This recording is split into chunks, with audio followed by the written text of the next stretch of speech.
G'day everyone, welcome to another episode of the Profitable Practice Podcast. Today we're going to be talking to Joe Turner in a few moments all about technical side of things, the jargon, the way we dumb things down or smarten things down to make sure that clients are able to better understand us and at the end of the day get better outcomes. We'll be right back after this.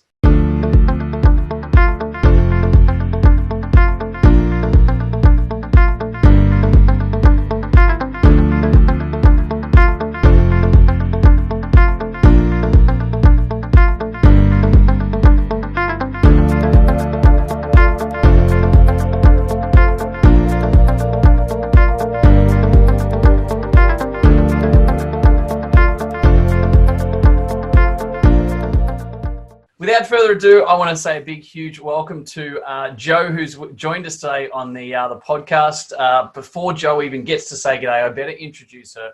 She's a leading exercise physiologist and dietitian here in Australia. New Active Health in Sydney is her private practice, got a bunch of cookbooks, been all over the TVs, worked with Tennis Australia, Golf Australia, keeps coming out near golf courses near me and doesn't invite me out to play golf with her, but we will talk about that later. And heaps of sporting teams, Parramatta Eels, Cronulla Sharks, etc. Big team in and around her, doing some amazing things. One of the best that you can get in and around. So, hey, Joe, without further ado, welcome and thanks for being part of it. No problem. Thanks for having me. Bit of a challenging day for us with technology before, and we're having a bit of a good laugh. We seem to be running forward now, so let's get ourselves stuck straight in. I premise the fact of the jargon side of things and the technical nature of what a lot of practitioners in the health industry are terrible at. I'd like to see your take on it first of all before I put my sway on things in regards to how you feel practitioners deal with the fact that we're academically minded and we probably like to use a lot of terminology at university, and we're encouraged to speak technically and use the right terminology. But let's chat about the challenges when we get out into the real world of private practice.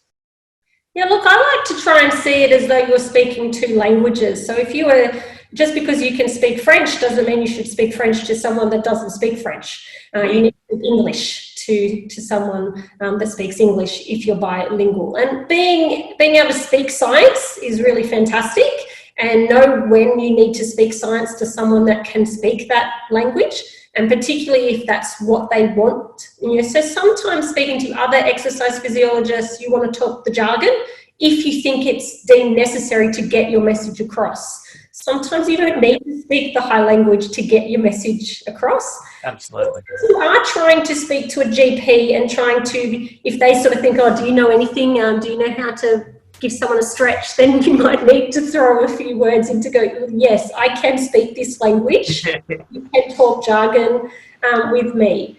So sometimes it's necessary and sometimes it's completely unnecessary. The people that are in front of you do not have a science degree.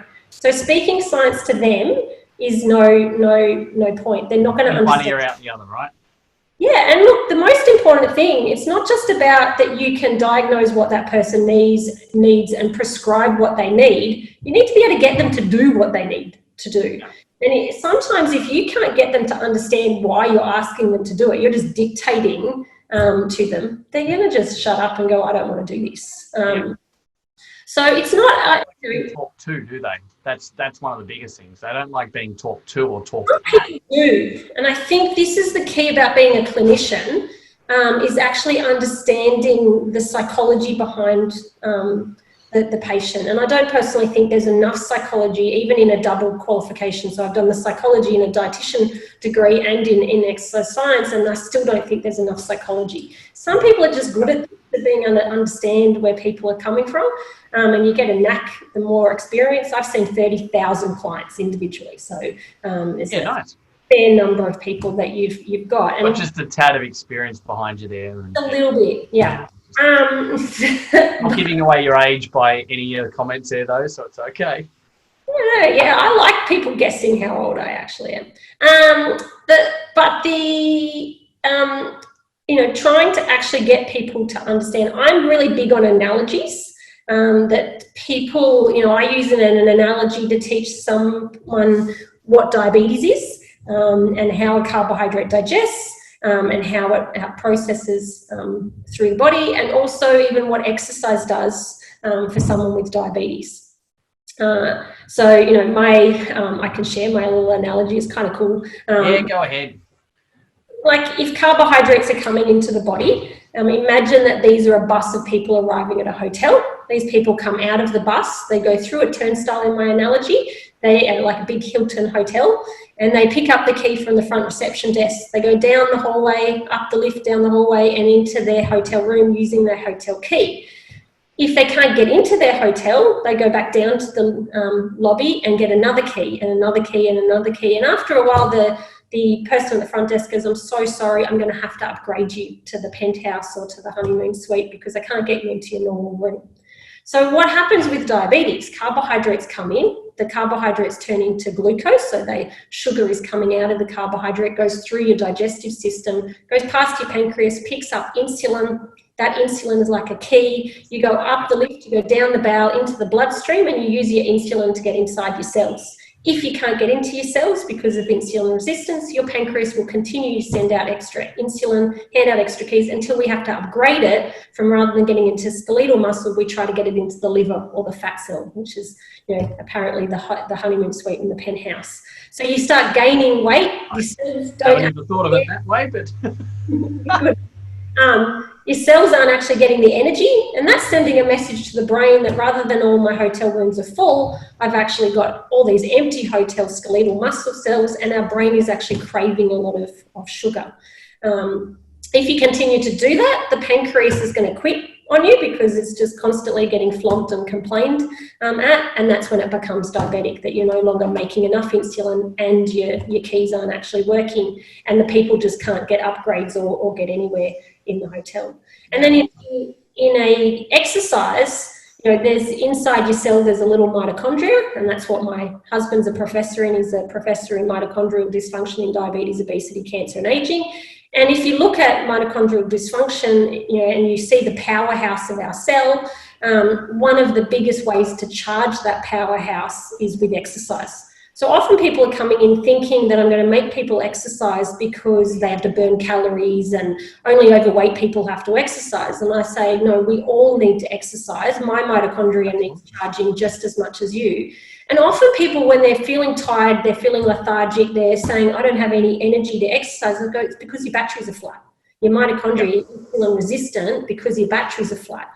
And if you can see that your mobile phone needs charging, your cells need charging. And unfortunately, the way to do that, the only way to do that is with physical activity. They start going, I actually want to exercise now. So we need to... Obviously, just to jump in there, you're in a situation where you use analogies all the time. I mean, we know how powerful stories are to you know, stories sell. It's a great way to start a chapter in a book or to start a new presentation in front of a whole bunch of people. And obviously you find that simplifying down the you know, the complete cycle into basically an analogy or a story enables people to actually better understand and go, oh, okay, well, it makes a lot more sense now, right? Yeah, and look, I think if people can understand their bodies and they can understand why, I mean, same with if you were wanting to, trying to tell someone in a business that they need to have, you know, a business goal, or like, you know, write out your goals, or you need to have, you know, you need to outsource why you need a secretary, or why you need this, or why you need that. Your business is going to grow if you do this. They need to understand, one, how is that going to work, or why am I going to do this, rather than just doing it because you told me it was good for me. Yeah, absolutely. And we do that all the time. Like even in saying that, you know, like you change from a hotel story through to, you started switching into another analogy there, and it's just moving. Yeah, batteries, there you go. And then you spoke about mobile phones and things like that. So anything, you know, in that situation where you can actually take the technical side of the jargon. So, you know, I always like to, I guess, pick people up on it when they say, you know, you've got to dumb it down to an 8-year-old. And I actually say, in many respects, you're actually got to smarten it down to an 8-year-old, because an 8-year-old can explain what you do or what needs to happen very, very simply and easily, and they'll do it through analogies and stories without the technical side, without going into, I'm not even going to throw any technical words at you right now, Joe, because you will show me up big time when it comes to this. But it just shows more than anything, if you can smarten it down so an 8-year-old can actually understand your message, and what you're trying to tell them, what you need to happen, then it becomes a lot more relative and a lot easier for them to actually digest, excuse the pun, and be able to move forward and take the appropriate steps.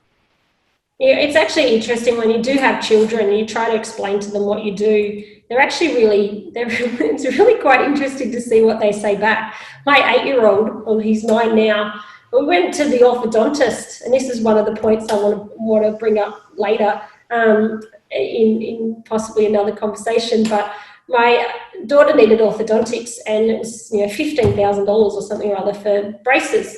And my 8-year-old sort of says, "Mummy, how much do you charge clients?" And I went through not how $15,000, darling, not $15,000.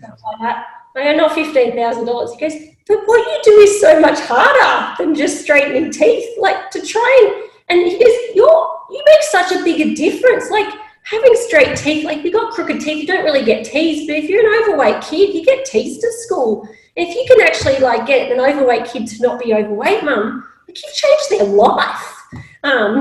You've trained him well. What can I say? You've trained him very well, Joe. It's just interesting to, it's not just don't change your language so an 8-year-old understands it, but, it's also good for them to get an 8-year-old's opinion of what you do sometimes. Absolutely. Absolutely. Well, obviously, we're going to have some more chats and things like that, but I wanted to just get your take on how things moved in private practice and what your thoughts were in regards to, again, smartening down the language, making sure we keep away from the technology and the jargon. It's one thing to be in an academic world and saying and doing work with professors, but when we're in the private practice world of working with clients, they don't really care. They just want to get to know that you understand what's happening, you've got them on the right path, and that they actually understand the journey. Because if they don't understand the journey as to why, and it doesn't make logical sense, then they're not going to take that logical next step. Yeah, you have to throw enough jargon words in, and this is one of the pet peeves I have when you watch someone that is a pseudoscientist online, and they're talking about hormones and they've got graphs, and we know that they're actually talking out their backside, because they're not using the technical word there. But I actually used this as an example when I worked for the clearance divers in the Navy. And the Navy guys, they train a lot. The clearance divers are highly intelligent people, but there was just a few of them that sometimes had the slight attitude that they actually may have even known more than I did on nutrition before they even met me. So this is from previous dietitians.